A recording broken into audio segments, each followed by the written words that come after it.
I just came back from South Sudan where I worked in a town called Awil for the last 9 months, where MSF runs a mother-child hospital. It's a really remote area and telemedicine really helped us out with providing improved patient care. One particular example was a pregnant woman that came in. She was about 6 months pregnant and she was extremely short of breath. She needed oxygen and we needed to help her right away. We did an ultrasound of her lungs and her heart. And in her heart, we thought we saw a problem with one of the valves, but none of us are cardiologists. So what we did is we sent the ultrasound clips to the telemedicine doctor in Canada, who then sent it off to a cardiologist in the US. He diagnosed what's called mitral stenosis. This is a really dangerous problem, especially in pregnancy, and many women die of it. And we talked with our specialists in Paris, who was an anesthesiologist, and our obstetrician specialist in Australia to make a plan.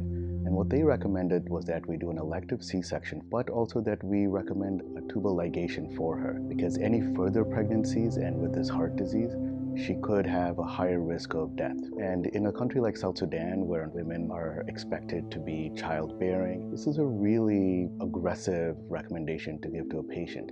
And if we didn't have the support of telemedicine and the confirmation from a cardiologist that in fact it was this valve disease, we wouldn't have had the confidence to give her this recommendation. She agreed to have the C-section, and in fact she had agreed to have the tubal ligation. And she went through the procedure, she did wonderfully. The whole team did really well with the procedure, and she ended up having a beautiful young girl.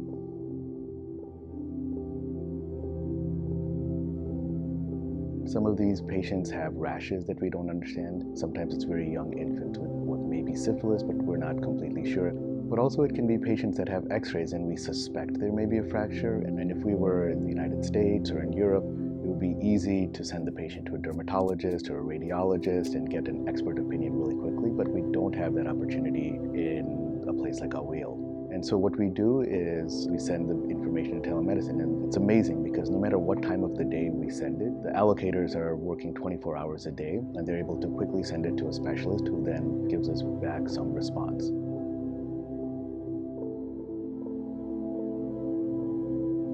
On the one hand, when we get an answer from a specialist, it helps us treat our patients better, and that's the most important. But on the other hand, even when the specialist says that they're not exactly sure what's going on, that is psychologically incredibly helpful to us. We work in such resource-limited areas that patients die. Even if you're an experienced clinician, you start to doubt yourself and you start to lose a little bit confidence in your own capacity.